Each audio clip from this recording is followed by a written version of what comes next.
अस्सलामुअलैकुम 360 डिजिटल के साथ सादिया खालिद आपके सामने हाजिर है। आज हमारे स्टूडियोज़ में हमें ज्वाइन किया है एक्स पीटीआई एमपीए जनाब दीवान सचल साहब ने, जो कि माइनॉरिटीज़ को भी रिप्रेजेंट करते रहे हैं, लेकिन वो पीटीआई छोड़ चुके हैं। आखिर इसके पीछे क्या वजूहात हैं, आए उन्हें से जानते हैं। अस्सलाम वालेकुम सर। जी, वालेकुम सलाम। क्या हाल है आपके? अल्हम्दुलिल्लाह सर, बहुत शुक्रिया सबसे पहले आपने हमें ज्वाइन किया। दीवान साहब, आपने पीटीआई ज्वाइन की। आप माशाल्लाह एक हाईली एजुकेटेड हैं और आपकी फैमिली का भी एक बैकग्राउंड है, पॉलिटिकल बैकग्राउंड। आपकी फैमिली हमेशा से पॉलिटिक्स में एक्टिव रही है। तो आपने क्यों सोचा कि मैं पीटीआई को ज्वाइन करूंगा, और अगर आपने पीटीआई को ज्वाइन कर लिया था तो फिर पीटीआई को छोड़ा क्यों? जी, अस्सलाम वालेकुम टू ऑल व्यूअर्स एंड इसका पहले तो मेरी जो फैमिली है, yes it was in politics from 1946 to 1958। Hmm. 1946 में मेरे दादाजी जो थे वो नवाबशाह डिस्ट्रिक्ट होता था उस ज़माने में। मैं I belong to Sanghar district, hmm. But उस ज़माने में Sanghar was part of Nawabshah district. अच्छा। तो वो नवाबशाह डिस्ट्रिक्ट से इलेक्शन जीते थे और वो सिंध असेंबली के मेंबर बने थे। उस ज़माने में obviously Sindh assembly provincial assembly होती थी ना, हम्म। 1946 में। 47 के बाद तो पाकिस्तान बना है। हम्म। उसके बाद वो नॉन स्टॉप इलेक्शन जीतते रहे and eventually he was a member of parliament. उस टाइम पे एमपी कहते थे।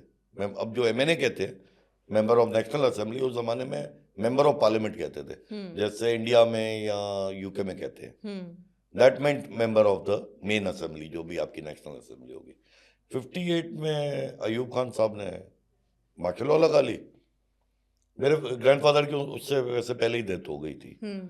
तो हमारी फैमिली जो थी वो आउट ऑफ पॉलिटिक्स हो गई, हम्म। क्योंकि मेरे जो बड़े चाचा थे, वो ताया और चाचा में मुझे फर्क नहीं पता आप क्या कहते हैं, बड़े थे बहरहाल मेरे फादर से, वो घर हम्म। हेड ऑफ द फैमिली बन गए। तो उनको पॉलिटिक्स का कोई शौक नहीं था, हम्म। ना मेरे वालिद साहब को था। मुझे बेसिकली वो पॉलिटिकल एक वो होता है ना कि शौक था। 2001 में जब परवेज मुशर्रफ साहब ने लोकल बॉडीज अनाउंस की थी, मैं उस जमाने में सांगड़ में इलेक्ट हुआ था एज अच्छा। A town councillor. Hmm. And उसके बाद 2005 में भी मैंने खुद नहीं खड़ा हुआ था, मैंने अपने कुछ दोस्त यारों को खड़ा किया था और बहुत सीटें हम जीते, क्योंकि मैंने कहा अब एक टेन्योर मेरा हो गया है, अब औरों को चांस मिलनी चाहिए, जो एक नॉर्मल वो होता है। 2011 में मैं ट्विटर पे बड़ा एक्टिव हो गया, वैसे ही शौकिया। तो कॉमन सेंस की बात है कि जो भी सिटिंग गवर्नमेंट होती है, हम्म। आप उसी को क्रिटिसाइज कर सकते हैं, अपोजिशन को तो कोई क्रिटिसाइज नहीं करता। तो 2011 में अगर आप याद करें तो sitting government was Pakistan Peoples Party, hmm. Federal government उनकी थी। हम्म। एंड सूबाई भी ऑब्वियसली उन्हीं की थी, सिंध की मैं बात कर रहा हूँ क्योंकि आई बिलोंग टू कराची, तो मैं तो सिंध की ही बात कर सकता हूँ। पंजाब में वैसे शहबाज शरीफ था, थे सीएम, लेकिन I am talking of Sindh specifically. तो सूबाई भी गवर्नमेंट उनकी थी, फेडरल गवर्नमेंट भी उनकी थी, तो ऑब्वियसली लॉजिकली आप गवर्नमेंट को क्रिटिसाइज करेंगे कि हम्म। ये गलत कर रहे हो, वो गलत कर रहे हो। हम्म। तो वहां पे फिर मेरी दोस्ती हो गई थी ट्विटर के ही लेवल पे। एक जो अभी पंजाब की सीएम है मरियम नवाज साहिबा से, हाँ। एंड एक डॉक्टर आरिफ अलवी साहब से। अच्छा। इन दोनों से मेरी बड़ी अच्छी बहस और तू मैं चलती रहती थी हम लोगों की। हम्म। एंड ऑब्वियसली क्योंकि मैं क्रिटिसाइज पीपीपी को कर रहा था, तो ये तो बड़ा खुश हो रहे थे दोनों। दोनों इंटरेस्ट ले रहे थे। दोनों ही इंटरेस्ट ले रहे थे मेरी ट्वीटों में। और क्योंकि मैं थोड़ा बहुत पढ़ा लिखा हूँ, तो मैं बड़ी, उसको कहते हैं ना कि इज्जतदार लैंग्वेज में क्रिटिसाइज कर रहा था। हम्म। कि पॉलिसीज को आदमी क्रिटिसाइज करता है, पर्सनल किसी को क्रिटिसाइज करने की जरूरत नहीं है। हम्म। चाहे आपको किसी के पता भी हो दो बातें तो भी करने की जरूरत नहीं है, वो उनका पर्सनल फेल है। जन अगर वो और उनके अल्लाह के बीच में है, उसमें मेरा क्या ताल्लुक? मेरा ताल्लुक तो यहाँ तक है जब तक आप गवर्नमेंट के पैसे खर्च कर रहे हैं, हम्म। क्योंकि वो मेरे पैसे हैं, वो मेरे टैक्स के पैसे हैं। तो इन दोनों से दोस्ती हो गई थी, तो मरियम साहबा ने भी मुझे इनवाइट किया था, आप लाहौर आए, कोई मुलाकात करते हैं। और क्योंकि डॉक्टर आरिफ अलवी साहब कराची के थे, तो उनसे फिर मेरी 2-3 मुलाकातें हो गई। सही। उन्होंने मुझे दावत दी पीटीआई ज्वाइन करने के लिए, तो 2013 की जनवरी में मैंने पीटीआई ज्वाइन की।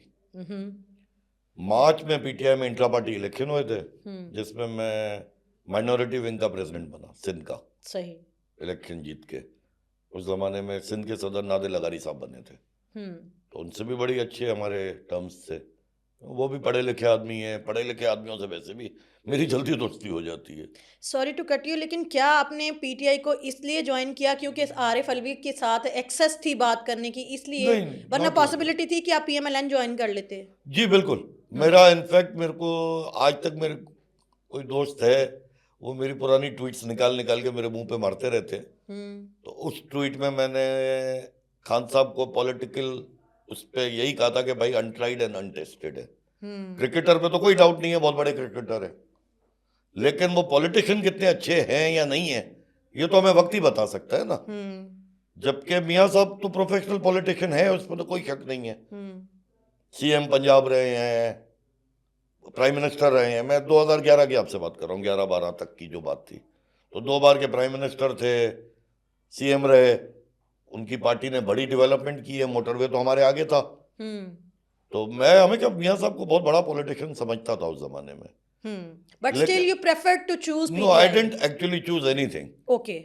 द प्रॉब्लम है कि पीएमएलएन ने कभी भी सिंध पे ज्यादा ध्यान नहीं दिया है पॉलिटिकली। मतलब they are more than happy कि सिंध नहीं हो, उनको कोई खास फर्क नहीं पड़ता है। इनकी हमेशा से लॉजिक ये रही है कि अगर हम पंजाब जीत जाएंगे तो हमारे को अपनी कुर्सी मिल जाएगी। आप देखें ना, 2013 में सिंध से तो पीएमएलएन का एक एमएनए भी नहीं आया। 2013 की इलेक्शन में 2-4 एमपीएस आए थे, लेकिन एक भी एमएनए नहीं आया था इनका सिंध से। उसके बावजूद मियाँ साहब प्राइम मिनिस्टर बन गए। तो इनका हमेशा फोकस जो है वो पंजाब पे रहे, और मैं क्योंकि सिंधी हूं प्रॉपर, रहता भी वही हूं, तो मैंने logically PMLN was not a very good fit for me. अच्छा। क्योंकि सुनने में यही आता था कि मियाँ साहब को कोई खास इंटरेस्ट नहीं है सिंध की बातों में या सिंध के लोगों में। तो फिर वो पार्टी जो आपको लग रहा था कि that is fit for you और जो आपके ख्यालात से ममासलत रखती है, उस पार्टी को छोड़ा क्यों फिर? कौन सी पार्टी को? पीटीआई की पीटीआई की बात कर रही है जी। मैं आपको पूरी बात बताता हूँ। यहाँ से फिर पीटीआई में सफर शुरू हो गया जी। 2018 में मैं एमपी भी बन गया पीटीआई का। अच्छा, जब तक क्योंकि पीटीआई को कोई गवर्नमेंट तो मिली नहीं थी, एक ही गवर्नमेंट मिली थी 2013 में जो केपी की गवर्नमेंट थी, तो मुझे तो इनका नहीं पता था। जो लोग थे पीटीआई में पुराने, जो पीटीआई के जो ओरिजिनल पुराने लोग थे, जैसे इमरान इस्माइल साहब, अली जैदी साहब, आरिफ अलवी साहब, इनका मुझे क्या पता। देखे ना, जब तक आपको मौका नहीं मिलेगा, हमारी एक पॉलिटिशियंस में तो सेइंग भी है कि आप जब तक चोर नहीं है जब तक आपको मौका ना मिले। असलियत तो आपकी तब पता चलेगी जब आपको मौका मिलेगा। मतलब वही बात है, अभी मैं आपके स्टूडियो में बैठा हूँ, मुझे चोरी करने का क्या मौका मिलेगा? आपका कप लेके चला जाऊंगा, इससे ज्यादा यहाँ है कुछ नहीं उठाने के लिए। ये माइक तो मैं अपने साथ नहीं ले जा सकता। लेकिन अगर आप मेरे को इस बंगले के आप इंचार्ज बना दें आपके स्टूडियो के, तो आपको पता चलेगा कि मैं चोर हूं या नहीं हूं। क्योंकि आपको अपॉर्चुनिटी मिल क्योंकि अपॉर्चुनिटी भी तो मिलनी चाहिए ना।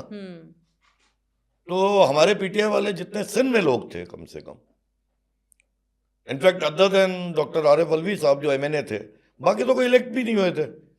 मतलब इमरान इस्माइल हो गए, अली जैदी हो गए, बाकी हो गए, खुरम खेर जमान हो गए, ये तो कभी काउंसलर की इलेक्शन नहीं जीत सकते थे। अगर इनके पीछे आप पीटीआई का लेबल हटा दें तो इनके पास अपने वोट तो, घर के वोट नहीं मिलेंगे इनको 5।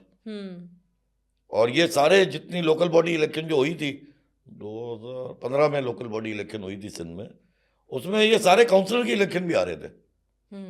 मतलब यही अली जैदी साहब काउंसलर की इलेक्शन भी हार गए थे। 2014 में जब धरना हुआ था जी, तो इट मींस कि you were part of PTI. I was part of. So you were मैं नोइंग, डी चौक पे कुछ 4-5 दफा आया भी। तो इट मींस कि जो इंटरनली जो पॉलिटिक्स चल रही थी, you were knowing everything.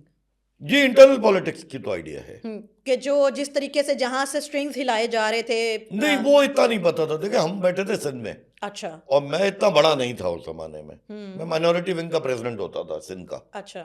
Sindh PTI minority wing का मैं सदर था, तो मेरा डोमेन बहुत छोटा था।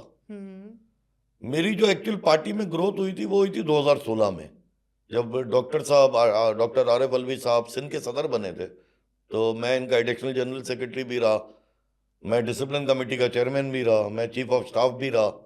तो उस टाइम पे फिर मुझे ज्यादा बातें पता चलना शुरू हुई थी 16 के बाद। 14 के टाइम पे तो मैं खुद न्यू कमर ही कह लें, 2 साल ही हुए थे पार्टी में, तो इतने लोग जानते भी नहीं थे। और हम धरने पे भी आते थे तो हम नीचे ही होते थे। मतलब बड़ा मुश्किल होता था कि कभी आरिफ अलवी साहब है हमारे, एक और मेरे बड़े अच्छे दोस्त भी थे, वो सिंध के बहुत बड़े लीडर भी बने, फिरदौस शमीम नकवी साहब, उनसे बड़ी दोस्ती थी। वो कभी वो लोग मेहरबानी करते थे तो ऊपर ले जाते थे हमें कि हम अपना हाथ हिला लेते थे कंटेनर से, वरना हमारी औकात नीचे ही थी।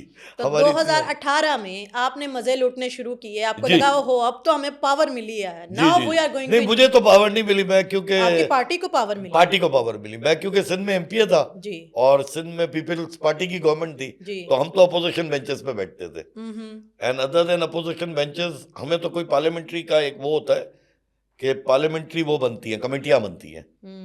क्योंकि उस टाइम पे हमारे लीडर ऑफ द अपोजिशन फिरदौस साहब थे, फिरदौस शमीम नकवी साहब थे, और इनका मुराद खान साहब जो सीएम थे उनसे झगड़ा था, तो हमें कोई कमेटी में भी नहीं लिया गया। जो नॉर्मल हर एमपीए को मिलती है 2-3 कमेटियां, अच्छा, हमें नहीं मिली। तो यानी आप पावर में होने के बावजूद पावर एंजॉय ना कर सके। नहीं, पावर तो हमने कभी एंजॉय नहीं किया, हमें कोई बजट भी नहीं मिला। अच्छा अच्छा, हर एमपीए को डेवलपमेंट बजट मिलता है, हमें तो नहीं मिला, 1 रुपया भी नहीं मिला। पीटीआई का होने की वजह से या कोई और रीजन? नहीं, पीटीआई में किसी को भी नहीं मिला। अच्छा, कुछ लोगों को इस तरह मिला कि गवर्नर सिंध को खान साहब देते थे बजट फेडरल फंड्स में से, उसमें से जो उनके चहीते एमपीएस थे उनको मिल जाता था।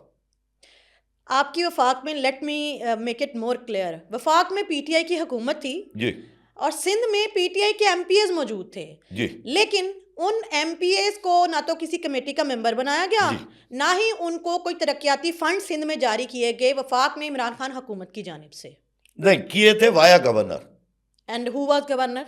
इमरान इस्माइल साहब। तो गवर्नर सिंध को खान साहब ने फंड्स दिए थे वफाक की तरफ से, जिस तरह आप कह रही हैं, लेकिन गवर्नर साहब ने वो, हम लोग टोटल थे 30 एमपीएस, ठीक है, पीटीआई की तरफ से।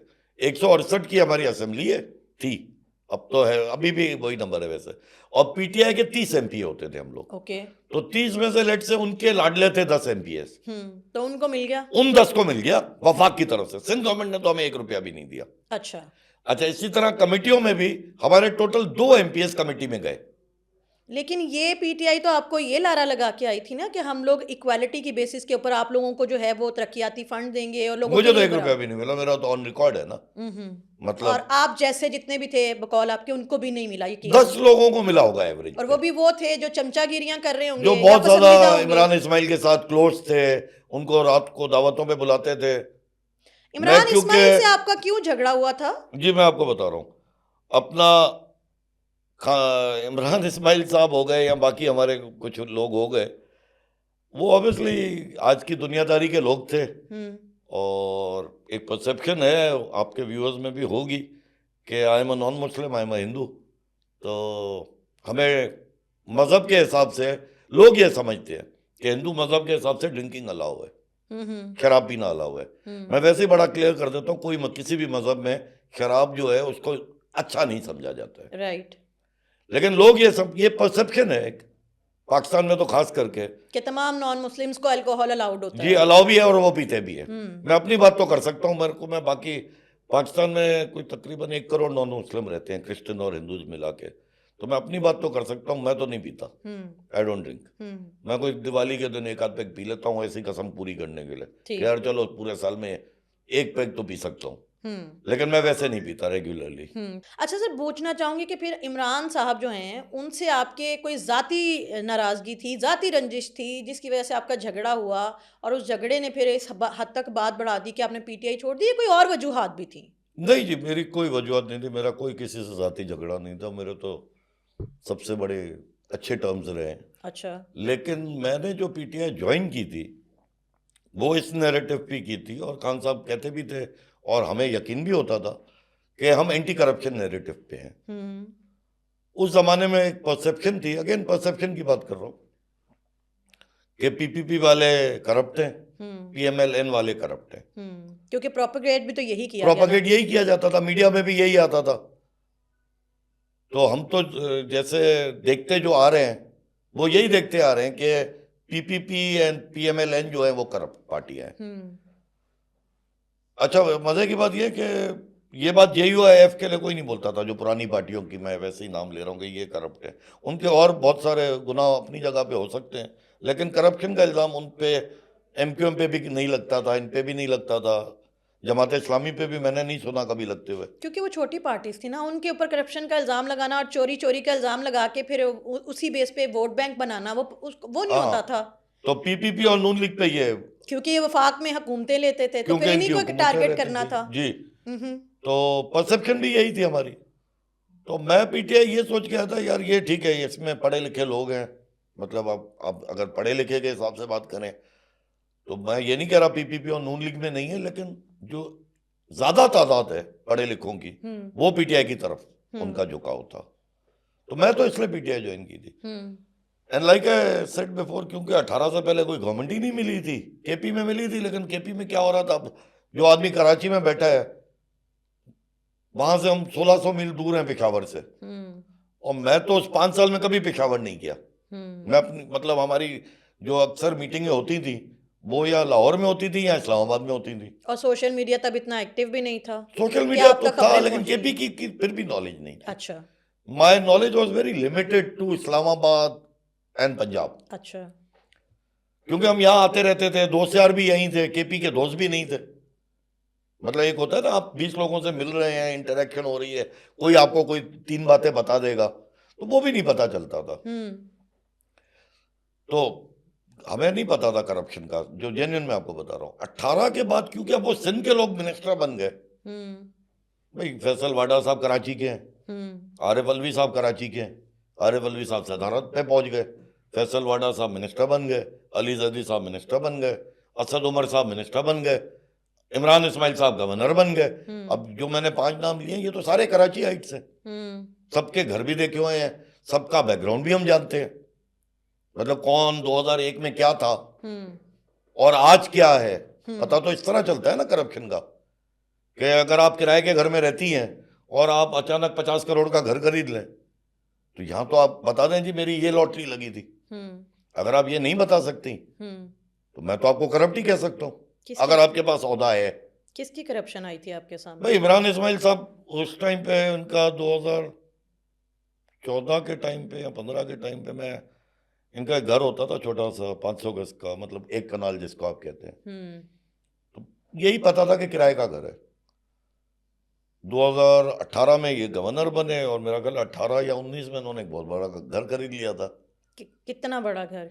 2 कनाल का होगा, लेकिन कराची की पॉश लोकेलिटी में अगर आप 2000 अपना 1000 गज का घर खरीद लें तो वो 20 करोड़ से कम तो नहीं होता। अच्छा, उस जमाने किराए में के घर से इमरान इस्माइल साहब डायरेक्टली आ गए 20 करोड़ के घर में।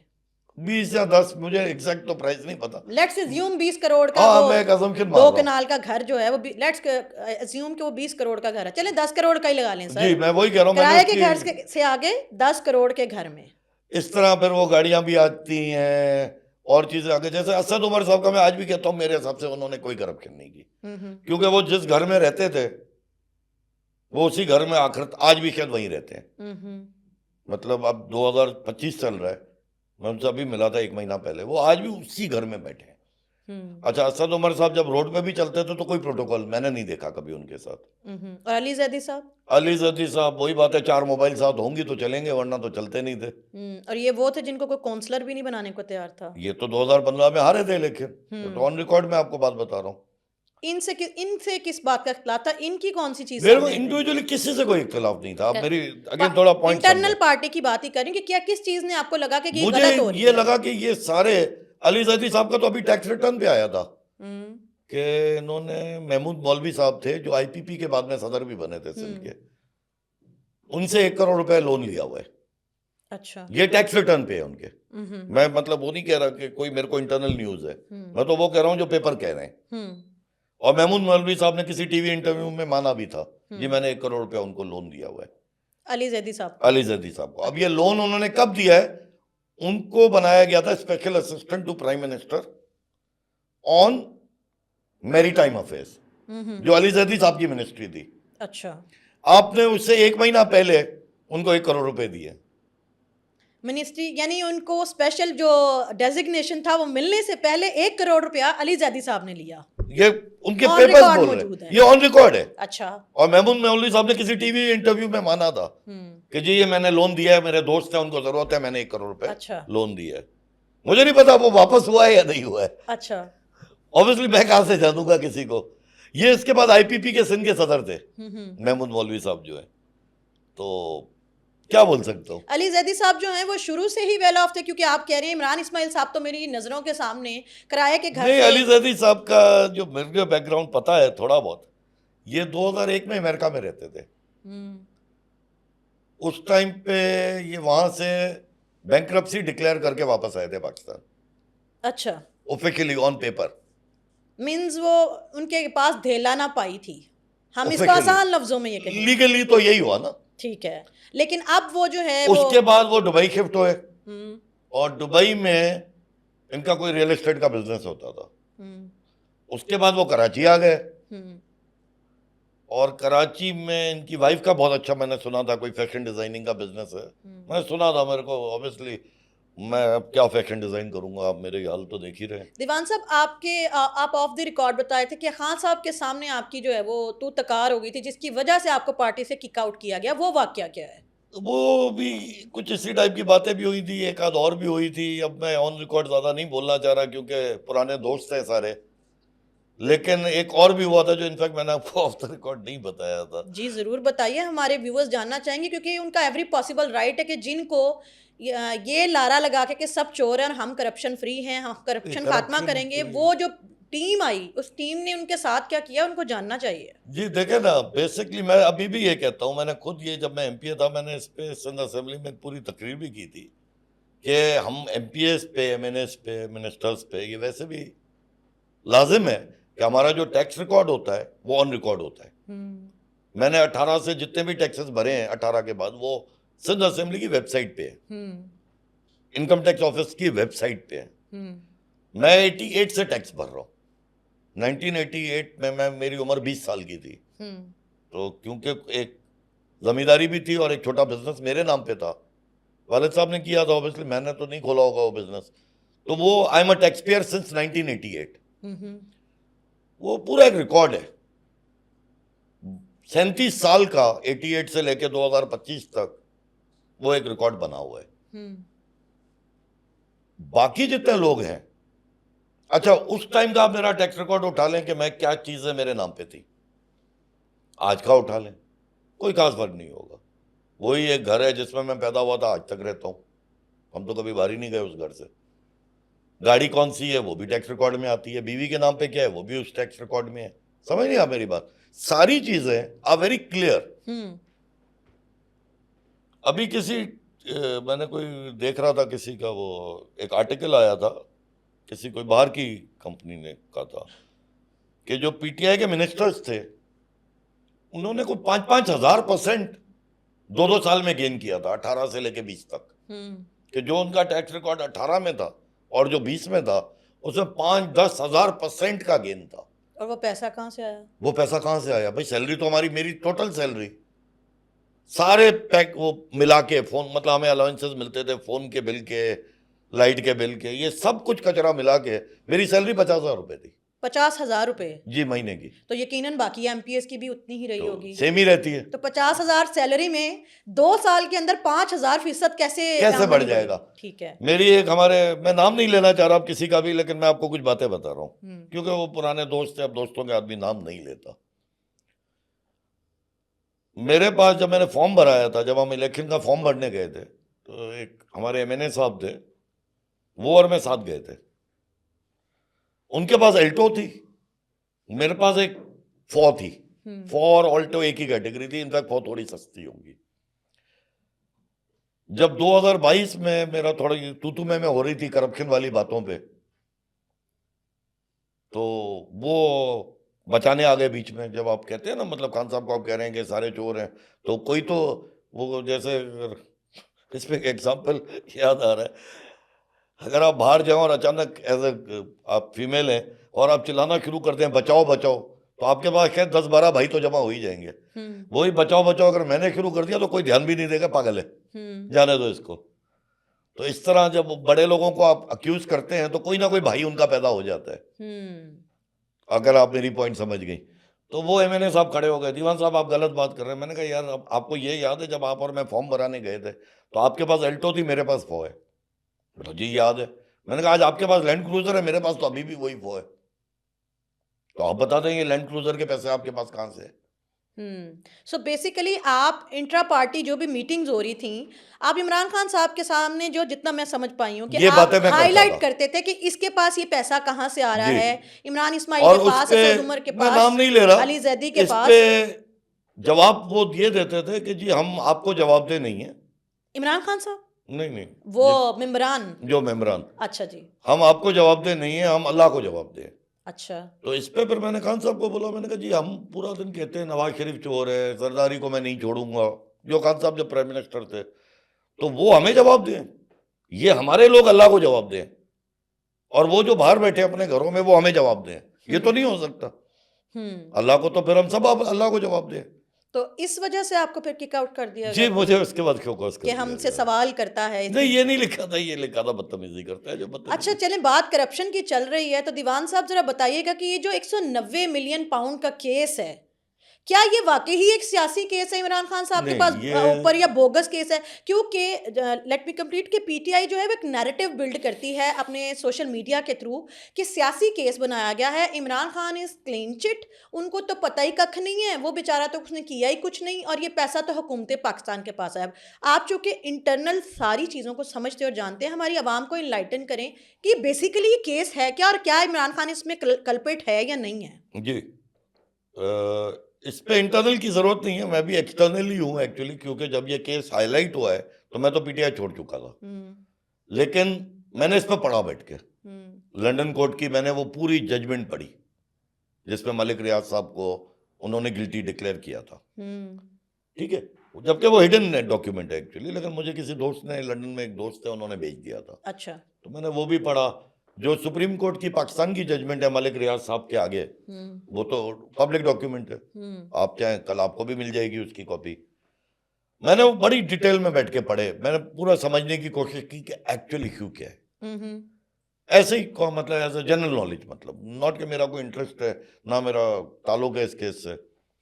अब रियलिटी ये है कि लंदन की गवर्नमेंट ने मलिक रियाज साहब को मनी लॉन्ड्रिंग में कोई 200 मिलियन पाउंड का या 190 मिलियन पाउंड का फाइन लगाया। ये तो हो गया एक केस। दूसरा केस ये था जो कराची में बैरिया टाउन बढ़ गई, जो लैंड केस बना, इस पे सुप्रीम कोर्ट ऑफ पाकिस्तान ने मलिक रियाज साहब को 450 करोड़ या जो भी एक अमाउंट थी, मुझे एग्जैक्ट अमाउंट नहीं याद है जी, 460 बिलियन, 460 बिलियन, तो इनफैक्ट 450 करोड़ नहीं है, 450 अरब हो गए, फाइन किया। अब ये दो अलग अलग फाइन है। तो मलिक रियाज साहब को 190 मिलियन पाउंड वहां भरने थे, and like you said 460 crore अरब रुपए यहां भरने थे। ये केस था। ये दो अलग केस, ये दो अलग केस थे, इनको ये दोनों फाइन भरने थे। ठीक है। जब लंदन में उन्होंने फाइन भरा, क्योंकि वहां तो आप बच नहीं सकते वरना उनकी प्रॉपर्टी सीज हो जाती, पाकिस्तान में तो आओ तो मतलब चलता रहता है ना केस, आज तक कौन सा भर लिया उन्होंने, आज तक उन्होंने वो नहीं भरा है, वो पिछले 2-4 साल से तो मेरा ख्याल वैसे मुल्क से बाहर है, और उनके बैरिया टाउन चल भी रहे। पाकिस्तान में तो कोई कुछ नहीं करता, यूके में तो उनकी प्रॉपर्टी सीज हो जाती अगर वो फाइन नहीं भरते, तो उन्होंने फाइन भर दिया। अब वो फाइन यूके गवर्नमेंट का नहीं था, हाँ, क्योंकि हमारा लगाया उन्होंने था ये कि लेकिन क्योंकि ये मनी लॉन्ड्रिंग के पैसे थे, तो वो पैसे गवर्नमेंट ऑफ पाकिस्तान के हैं मॉरलिटी के हिसाब से, लीगली वो रख लेते तो हम कुछ नहीं कर सकते थे, लेकिन क्योंकि आगे गवर्नमेंट टू गवर्नमेंट डीलिंग होती है, तो उन्होंने ये खान साहब की गवर्नमेंट क्योंकि पावर में थी, तो गवर्नमेंट ऑफ पाकिस्तान को बोला कि आप हमें अकाउंट नंबर भेजें, ये पैसे हम आपको भेज देते हैं। ये इन्होंने अकाउंट नंबर भेज दिया सुप्रीम कोर्ट का, स्टेट बैंक का कोई नहीं, स्टेट बैंक का अकाउंट नहीं भेजा, गवर्नमेंट ऑफ पाकिस्तान का अकाउंट नंबर नहीं भेजा, इन्होंने अकाउंट नंबर भेज दिया सुप्रीम कोर्ट का कि आप इसमें भेज दें। वो पैसे आ गए। अब सुप्रीम कोर्ट के तो ये पैसे नहीं है, उनका तो इससे कोई ताल्लुक ही नहीं है। जैसे मेरे कहीं से कोई जैस कैश में पैसे भेजना चाह रहा है और मैं सादिया का अकाउंट भेज दूं, तो आप जब आ जाएंगे तो मुझे कैश तो नहीं देंगी। तो जब वो पैसे आ गए तो सुप्रीम कोर्ट ने गवर्नमेंट ऑफ पाकिस्तान को बोला जी आपको चाहिए तो ले ले, हमारे तो नहीं है। तो उन्होंने कहा नहीं, आप मलिक रियाज को जो आपने फाइन किया था उसमें आप ये एडजस्ट कर दें। अच्छा भाई, इसका मलिक रियाज से क्या ताल्लुक है? मलिक रियाज ने वहां पे फाइन भरा है यूके गवर्नमेंट को। आप यहाँ पे उनको मतलब वापस कर रहे हैं पैसे, फिर तो यही हो गया ना। यानी पाकिस्तान रियासत का जो पैसा है वो कह रहे हैं ये हम आपको पैसे दे रहे हैं मलिक रियाज के पैसे की जगह पे, उसको फाइन आपने किया था हम पे जी कर रहे बिल्कुल। हैं। मतलब मेरे पैसे आपके पास आ गए, आपने अपने घर का उसे बिजली का बिल भर दिया। अरे भाई मेरे पैसे हैं, आप क्यों भरेंगे अपनी बिजली का बिल? आपका काम है, वो पैसे आपके अकाउंट में आ गए, आप मुझे दे दे। और वो जो फाइन 460 बिलियन रुपए का यहाँ पे सुप्रीम कोर्ट में हुआ था, उसके बदले में जुल्फी बुखारी साहब को अलकादर ट्रस्ट की जो जमीन है वो दी गई और अच्छा, ट्रस्टी अब बनाया गया। अलकादर ट्रस्ट की जमीन के डॉक्यूमेंट्स आप देखें, ये जमीन सबसे पहले जो ये जो अलकादर ट्रस्ट बना, इसमें 4 लोगों के नाम थे। ओरिजिनल डॉक्यूमेंट आप देखें अलकादर ट्रस्ट का, जुल्फी बुखारी, वो फराग होगी जी, खान साहब एंड उनकी बेगम, ये 4 लोगों का नाम था। अब तो खैर वो 2 नाम हटा दिए गए हैं। जो करंट इसके डॉक्यूमेंट्स हैं उसमें ना जुल्फी बुखारी साहब का नाम है ना फराग होगी साहिबा का नाम अब सोल यही मियां अब ये मियां बीवी का है खाली। तो मुझे आप ये बताएं, अगर मैं ट्रस्ट खोल रहा हूं जिसमें बच्चों की तालीम हो, उसमें मलिक रियाज साहब डोनेशन क्यों दे रहे हैं? और अरबों रुपए की डोनेशन है ना, ये कोई छोटी मोटी अमाउंट तो नहीं हो सकती। इस पे कंस्ट्रक्शन भी सारी उन्होंने कराई। भाई मलिक रियाज साहब बहुत चैरिटी करते हैं, आज तक तो उन्होंने शौकत खानम में 500 रुपए का नोट नहीं दिया। उससे ज्यादा तो मैं और आप दे चुके हैं शौकत खानम को। मुझे तो याद है कि जब आते थे, आपको याद होगा ये बिल के टाइम पे 20 रुपए का आप ईंट डालें शौकत खानम में, एक मैसेज कर दें, तो हमने भी किए होंगे, आपने भी कर दिए होंगे इज्जत में। तो मलिक रियाज का तो कभी मैंने डोनेशन में नाम नहीं देखा कि कब कोई बड़ी डोनेशन दी हो। और डोनेशन में अरबों की जमीन भी दे दी, अरबों की कंस्ट्रक्शन भी कर दी, और आपने साइमल्टेनियसली एक फायदा भी लिया। और वो जो सुप्रीम कोर्ट ने जुर्माना किया हुआ था वो खत्म हो गया, खत्म नहीं हुआ है, उसमें कुछ पार्ट पेमेंट हो गई है। अच्छा, 0 तो शायद अभी भी नहीं हुई है। अच्छा, लेकिन वो आपको जो लंदन गवर्नमेंट से पैसे मिले उसका ताल्लुक नहीं है ना। पॉइंट आप ये समझे, मलिक रियाज पे 2 फाइन हुए, एक लंदन में 5 रुपए का, एक पाकिस्तान में 5 रुपए का। ये 5 रुपए उठा के आपने यहां दे दिए, ये तो इसका क्या ताल्लुक है? मतलब मलिक रियाज तो आधे में जान छुड़ा गए। और यानी इसमें इमरान खान साहब चूंकि वो उस वक्त प्राइम मिनिस्टर थे, तो उनसे सवाल जब किया जाता है कि आप मुजरिम हैं इस बात के कि आपने रियासत पाकिस्तान का पैसा मलिक रियाज के जुर्माने में दे दिया, तो वो कहते हैं मैं इनोसेंट हूं, मुझ पर सियासी केस बनाया जा रहा है। ये सियासी तो केस कहीं से भी नहीं है। देखिए बहुत सियासी केस हैं, मैं ये नहीं कह रहा कि नहीं है। मतलब मैं अपना ये जो अपना अभी जो चेयरमैन सेनेट है यूसुफ रजा गिलानी साहब, इनके बेटे एक दिन बता रहे थे, बोला मेरे पे जब नून लीग ने गवर्नमेंट में केस किया था तो ताला चोरी का केस किया था कि एक दुकानदार की इन्होंने दुकान तोड़ के उसका ताला लेके भाग गया। इस तरह की स्टुपिडिटीज तो हर गवर्नमेंट में होती मैंने हैं। उनसे मजाक किया, यार वो ताला ही का है, वो ही दिखा दो। भाई ताला लेके कौन भाग जाता है? मुझे सिंध में बता रहे थे, अपना एक बार मुराद खान ने ये तकरीर की थी असेंबली में, जो सीएम है सिंध के, कि जब 2002 में इन पे मुशर्रफ साहब की जब गवर्नमेंट होती थी और सिंध में एमक्यूएम वालों की गवर्नमेंट थी, तो इन्होंने मुराद खान सीएम सिंध पे केस किया था बकरी चोरी का। मुझे बोगस केसेस तो कहीं पे तो मुझे बताओ बकरी बेचारा लेके भागा कैसे? अच्छा, मतलब होते हैं सियासी केसेस, कोई बड़ी बात नहीं है। लेकिन क्या अलकादर ट्रस्ट केस जो है वो एक सियासी केस है? वो सियासी केस नहीं है, क्योंकि ये तो देखें पूरी कैबिनेट ये बात मानती है। इसके लिए क्योंकि गवर्नमेंट के पैसे थे तो कैबिनेट अप्रूवल चाहिए थी। अच्छा, कैबिनेट से अप्रूवल भी तो ली थी? हाँ, मैं वही उसी पे आ रहा हूँ, क्योंकि ये गवर्नमेंट की बहुत बड़ी रकम थी तो इस पे कैबिनेट अप्रूवल हुई थी।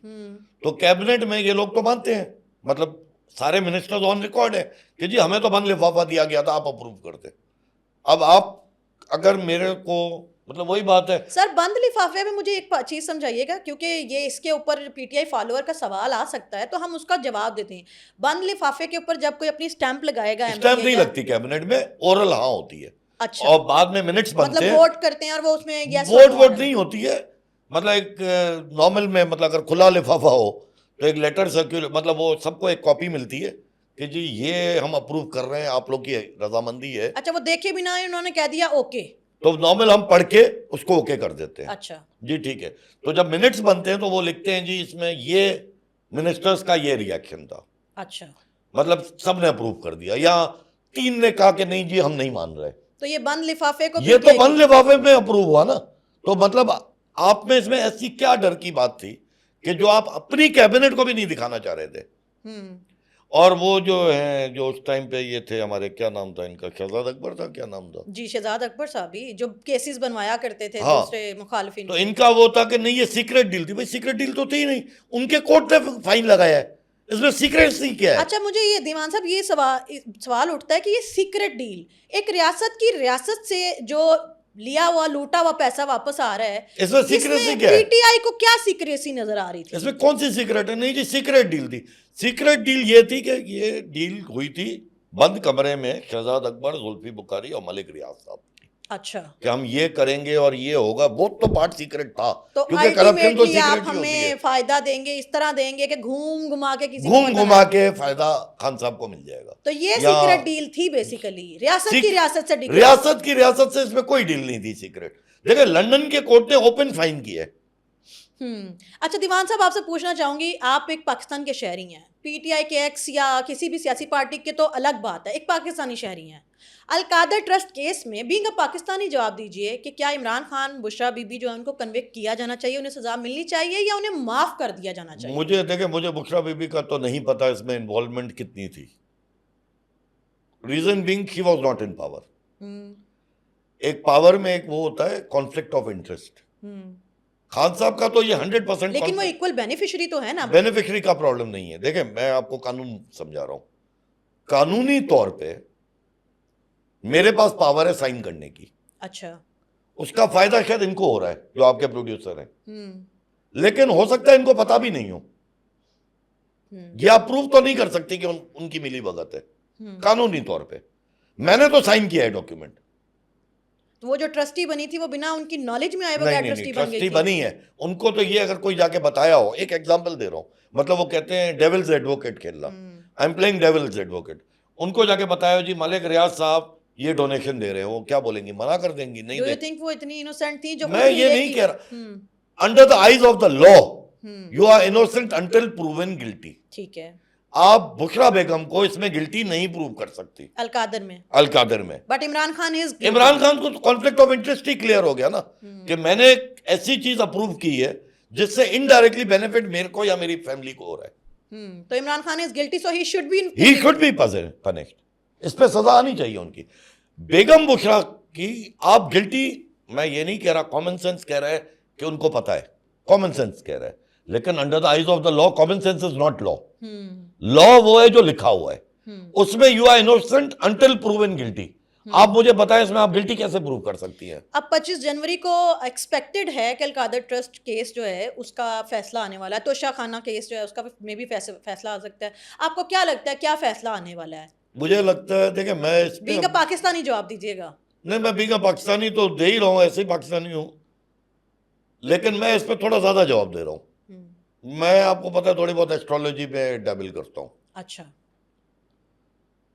जब ये गिरफ्तार हुए थे खान साहब, अगस्त 2023 की बात है, तो आपको पता है हमारे कुछ ऐसे जिनको मेरे दोस्त मंसूर अली खान साहब कहते हैं लौंडा लपाड़ा, तो कुछ हमारे लौंडा लपाड़ा जर्नलिस्ट जो हैं वो रोज कहते थे बस खान साहब कल छूटने वाले हैं, खान साहब का नया छक्का लग गया, खान साहब की डील हो गई है, खान साहब ने इनको घुमा के दे दिया, इलेक्शन के से 15 दिन पहले छूट जाएंगे, इलेक्शन के बस अब तो गवर्नमेंट आ गई, इलेक्शन के 15 दिन बाद छूट जाएंगे। ये तब से आप ये कहानियां एज ए जर्नलिस्ट आपको मेरे से ज्यादा पता है।